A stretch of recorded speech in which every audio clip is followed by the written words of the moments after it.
नहीं हमारी होती है। हम जाति बरादरी मत मतांतर मजहब के नाम पर बढ़ते जा रहे हैं और विधर्मी हमारे बारे में क्या योजना बना रहे हैं वो आपको पता नहीं है।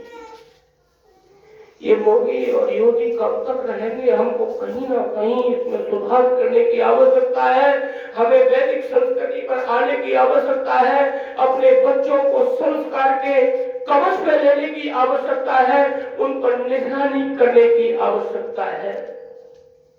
मैं आपको निवेदन करना चाहता हूं, किसी को भी खदेड़ दिया जाए, अन्य किसी विधर्मी को खदेड़ दिया जाए तो उन्हें कहीं ना कहीं रहने का स्थान है और यदि हमको खदेड़ दिया गया तो समुद्र में डूबने के अलावा कोई कहीं स्थान नहीं है। ये चिंतन का विषय है, ये चिंता का विषय है। हमारा विचार क्या है कि हम तो हमारे तो उपरांत में क्या होता है, हम एक हमारा एक होते एक भी नहीं। ये तमाम रिश्ते नाते मामा भूति चाचा ताऊ के दिन पर दिन खत्म होते जा रहे हैं और हमारा एक ही बात पर ध्यान है, कमाओ, बच्चों को पढ़ाओ, नौकरी लगाओ, 4-6 कोठी बनाओ और हमारा उधर बिल्कुल ध्यान नहीं जा रहा है। आप 4-6 कोठी बना दोगे तो बेटा तो एक ही कोठी में रहेगा और एक दिन उन 6 कोठियों में कोई ना कोई दूसरा यार घुसेगा। इसके लिए हमको चिंतन करने की आवश्यकता है। हम करें हम तो हमारे 2 और दूसरे करें हम तो हमारे 100। एक भिखारी भीख मांगने के लिए निकला। पहले घर में उसने देखा कि 2 बच्चे खेल रहे हैं तो उसने कहा, माँ इनको क्या बनाओगी? तो कह रही है कि एक को डॉक्टर बनाऊंगी और एक को इंजीनियर बनाऊंगी, लड़के को इंजीनियर लड़की को डॉक्टर। दूसरे घर में गया तो 10-12 बच्चे खेल रहे थे। इसने पूछा, बच्चे होते आपके घर में, इनसे क्या कराओगी?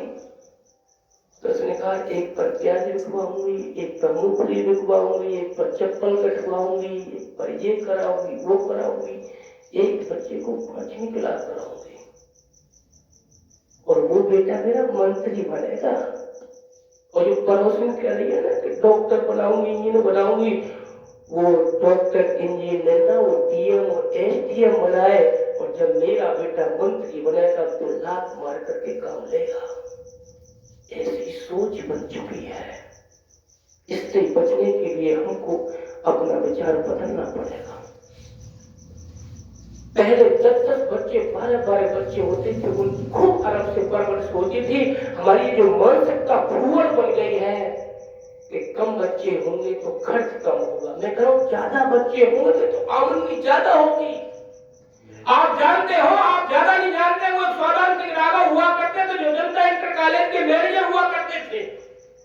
उनके भाई, उनके चाचा ताऊ के 5 भाई होते थे। बदल सिंह राघव होते थे जो मुकर्रम इंटर कॉलेज में लेक्चरर थे, उसी कॉलेज में रणवीर सिंह राघव लेक्चरर थे और एक राजकुमार सिंह राघव जनता इंटर कॉलेज में थे। 5 भाई थे।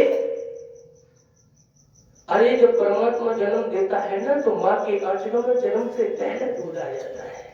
हम ये सोचते हैं हम कमाए हम कर रहे, नहीं, उन बच्चों की भाग्य का कहीं से ना कहीं से अवस्था आ जाता है। ये हमारी फूहड़ फूटी है कि बच्चे कम होने चाहिए, बच्चे कम नहीं होने चाहिए। सांसद को टिकट हो गई थी, मेरा उद्बोधन हुआ था हेमंतगढ़ जब मुख्यमंत्री आदित्यनाथ योगी आए थे तो उनकी टिकट पर नाराजगी थी। पब्लिक जूता चप्पल लेकर के खड़ी हो गई थी डॉक्टर भोला के नाम पर।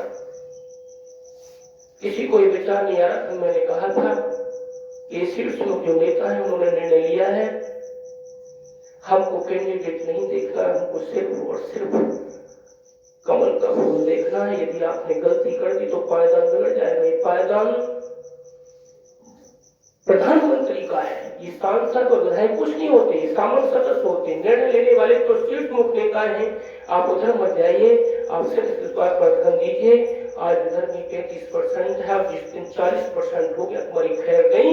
मुगल शासन में जो हमारे धर्म बदले गए थे वो हमारी बहन बेटियों के आंचल काट करके चौराहों पर लगा दिए गए थे। छोटे मासूम बच्चों को खलों पर टांग दिया गया था।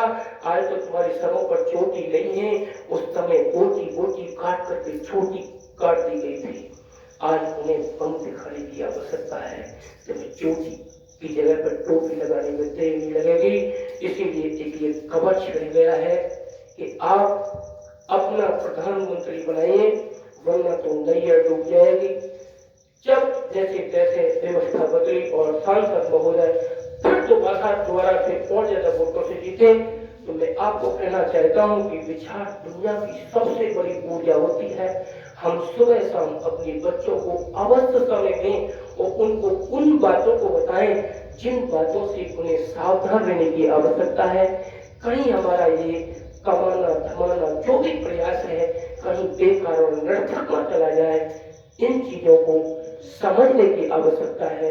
तो मैंने आपको 2-3 घटना बताई और अपने दिल का जो दर्द था वो बताया, और वैसा ही दर्द ये बेटी लेकर के अपने घर से निकली है। एक पुरुष समाज में किसी कार्य को करने के लिए निकलता है तो आप समझ सकते हो उसके सामने कितनी मुसीबत और कितनी परेशानी होती है। बेटी इस पीड़ा को लेकर के चल रही है कि मैं अलग रह करके देश धर्म का प्रचार प्रसार करूंगी, तो उसके लिए कुछ भी हो जाए तो कितनी समस्या आती होंगी। बसों में चढ़ने में, कार्यक्रम में जाने में, कार्यक्रमों को बनाने में, कार्यक्रमों को देने में अपनी चिंता नहीं होती है। हम तो कहीं भी लेट जाए, सबसे पहले मैंने सेठ जी से भी कहा, भैया जी से भी कहा, सबसे यही कहा कि हम तो जहाँ मिल जाएगा वहीं लेट जाएंगे, बस बहन जी की आप व्यवस्था कर देना। तो बहुत सारा क्रोध, बहुत सारी समस्याएं सामाजिक कार्यकर्ता के सामने आती हैं। कहते ही हैं कि सुभाष चंद्र बोस बन जाए, महर्षि दयानंद बन जाए, भगत सिंह बन जाए, लेकिन परवश का बन जाए, मेरा न बने, मेरा तो मुझसे भी बढ़ करके बिजनेस करे। तो ऐसे कुछ जैविले लोग समाज में होते हैं जो आगे बढ़ करके कार्य करते हैं। हम लोगों को हम तन से सहयोग न कर सकें, मन से सहयोग न कर सकें, तो ऐसे लोगों का हमें धन से तो सहयोग कर ही देना चाहिए, क्योंकि ये परम पवित्र कार्य है। हर समय किसी न किसी की आवश्यकता होती है। किसी समय की आवश्यकता थी कि मुगलों शासकों से कैसे निपटा जाए, कभी समस्या थी कि देश को आजाद कैसे कराया जाए, और आज ये समस्या है कि संस्कार विहीन जो समाज होते जा रहा है, इसको संस्कारों कैसे डाले जाए, तो ये चित्तर बहन जी के मन में आया है। उस चिंतन के हम सहयोगी बने तो आप बहुत बड़े पुण्य के भागी होंगे।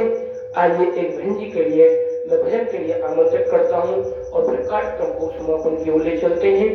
उसमें बहुत सुंदर संदेश है।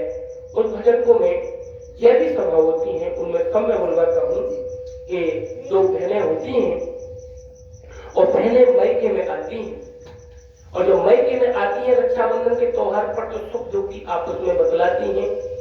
तो छोटी बहन कहती है बड़ी बहन से मैं बहुत दुखी रहती हूँ, मैं बहुत परेशान हूँ, मेरे ससुराल वाले मुझे बहुत दुखी करते हैं, अपमान करते हैं। बड़ी बहन कहती है मुझसे तो सब लोग बड़े खुश रहते हैं और मुझे किसी तरीके की कोई परेशानी नहीं है। तो छोटी बहन बड़ी बहन से कहती है बहन ऐसा तू क्या करती है, मुझे भी उपाय बता दे। तो बहन जी आपको भजन के माध्यम से बता रही हैं, आप कृपया ध्यान से सुनेंगे, खुद समझेंगे, अपने बच्चों